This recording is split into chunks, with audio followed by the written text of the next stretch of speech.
We're back in our normal filming spot with our normal tapestry, which means, Spooky Baby's back. What's up, guys? It's V Renee. Welcome to my channel, or welcome back to my channel. It is the second week of National Novel Writing Month 2019, and as promised, I'm back with another video talking about my progress. I said I was going to vlog my progress, and let's all laugh together because we know how well I do at vlogging, aka I didn't vlog anything. But I have a good reason for that, and we'll get into it when we start talking about kind of what I've been up to. So let's talk about it. Let's talk about the last week of my life since last time I uploaded, and what's been going on with my NaNoWriMo project and everything like that. So first and foremost, progress. I have written 6,366 words on my NaNoWriMo project, Blood from a Stone. The goal, if I wrote the 1,667 words a day that NaNoWriMo requires, I would have written about 10,000 words at this point. However, as I mentioned in my previous video, I did start NaNoWriMo with about 15,000 words because this is a second draft I'm working on, and I had already kind of started working on that second draft before everything happened with my day job and my life, and everything happened. I talked about it in my last week's video. You can go watch that if you want to hear about my life and how things were kind of crappy and now things are not crappy anymore. So I am perfectly fine with the fact that I'm about 4,000 off of the Nano target since I started with about 15,000 words. So I was already pretty far ahead of the game. However, the more I kind of dive into this project, the more I'm realizing a lot of stuff. You know, once again, this is the second draft. So as I'm going through and I'm rewriting and adding things and taking away things, I'm realizing I'm falling into a lot of plot holes. If you know me, if you follow me on Instagram, you know that I'm a newly recognized, newly accepting pantser. I do not plan things very well. I'm also a character over plot type of person. So like I've mentioned before with this project especially, I know my girls, I know what they're going to do in terms of their personalities, but in order to say what I'm trying to say about the patriarchy, about their society, about rape culture, about friendships between women, about toxic, backstabbing, mean girl culture, and everything that I'm trying to say with this project, it's been hard to get them where they need to go without it not making sense.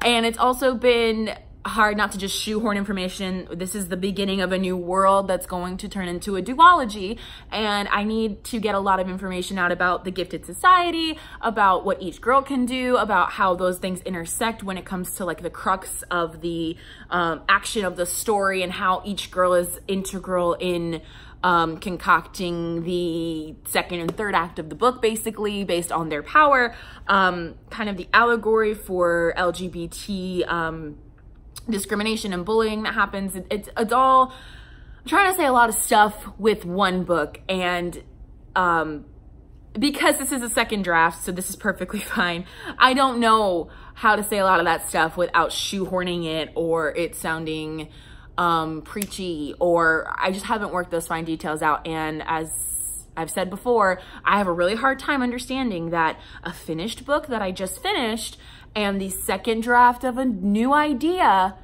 are not going to look the same, and I can never get my freaking head wrapped around it. I had the same problem with Civil Blood's sequel, Accidental Evils.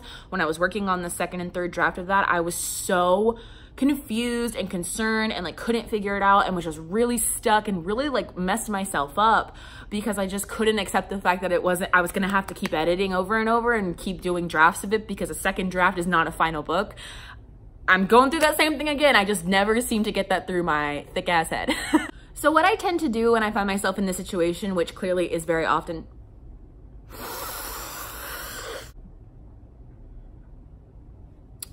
what I tend to do is I will write, I call it like a backwards outline. I don't know if there's a specific writer term or if this is like a common outline, layout, whatever, but I'll take what happens at the end, because I usually know what happens at the end, and I'll say, you know, such and such happens, because, and then I'll say the thing before it, and then I'll say because, and then the thing before that, and the thing before that, until I get all the way back to the bottom, and I'm saying like, such and such happens because what happens at the beginning of the book. Because for me, everything needs to kind of be like, well, this leads to this, and this leads to this, and this leads to this. And so if I start at the end and I work my way backwards, I tend to figure out like, okay, well, if we want that to happen, then we need to make sure that this happens here, so that the thing that happens before that, and then this thing, there's something connecting them. It makes sense that this would cause this, which would cause this.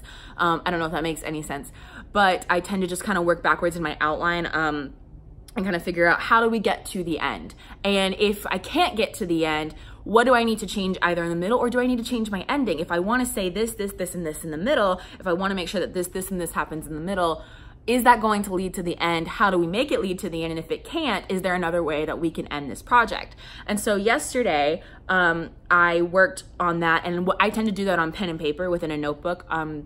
Just because it gets me out, and even sit somewhere different in my house. I actually did this at work. I'll talk about my work routine, kind of how I've struggled and fixed that in a minute.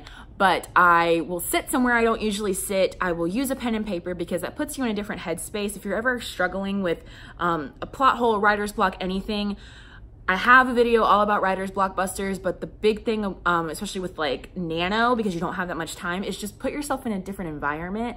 Go to the library, go to a cafe, go outside, go somewhere you normally don't, and even use a different medium. So if you usually write on your phone, try to do it on a laptop, try to do it in a notebook. If you usually write in a notebook, open the notes app on your phone, and just try to use a different connection in your brain, I guess. Just like get yourself out of your comfort space, because you open yourself up a lot when you do that. I hope that made sense. It probably didn't. It's me we're talking about. So speaking of work, I've actually finally, if you watched my video last week, you know that I started a new job a month ago. And even though I have a lot of downtime and open time, I keep dropping my tablet. Pretend you don't see me reaching down and grabbing my tablet. Even though I have a lot of downtime and a lot of opportunities at work to write, I hadn't found a routine, because it's a new environment. It's something that my mind was very wrapped up in. I was very focused on it, and I was really happy with it. And I wanted to just be as involved as I could and like bond with my, coworkers and kind of hang out with them during downtime and get to know them and just be active and part of the situation. And now that I've kind of gotten into the routine of it and kind of know what I can and can't do, I finally found something that works for me. And at first I was packing my tablet and my wireless keyboard, and I had every intention of like sitting at a table in the break room and writing. But that comes with the uncomfy feeling of like people walking around behind you at all times, and me kind of feeling self-conscious about writing about, lesbian witches who like kill some dudes for being assholes. Like I don't want them to think any type of way about me. I'm not really open about being a writer still never was at my desk job that I worked at for 3.5 years. Nobody really knew about it. And I'm just not ready to have that conversation with people yet. I mean, they probably know if they follow me on social media, which a lot of them do. But anyway. So we have a hallway that's ours, just right outside of our green room. And I've just taken my phone out there, my headphones, and just kind of being on my phone, which is totally inconspicuous, but I'm actually writing. And I'm still working on and struggling with if I want to set like screen time for my social media, YouTube, Netflix, podcasts, audiobooks, all that stuff to a certain amount of time, so that once that time is up, all I can do on my phone is write. I'm not sure if that would benefit me or not. I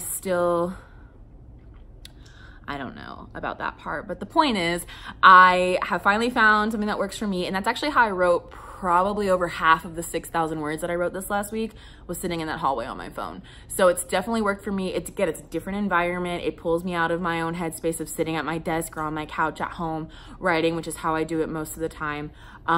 It's given me a lot of freedom to feel like, oh, I can write anywhere. I mean, I always knew that I had Google Docs on my phone and that I could write anywhere, but it's nice to finally figure out like a comfortable way, inconspicuously, to write during my downtime at work. So now that I finally figured that out, I have a feeling that it's going to be a lot easier for me to reach 50K, because now I know how to do it at work.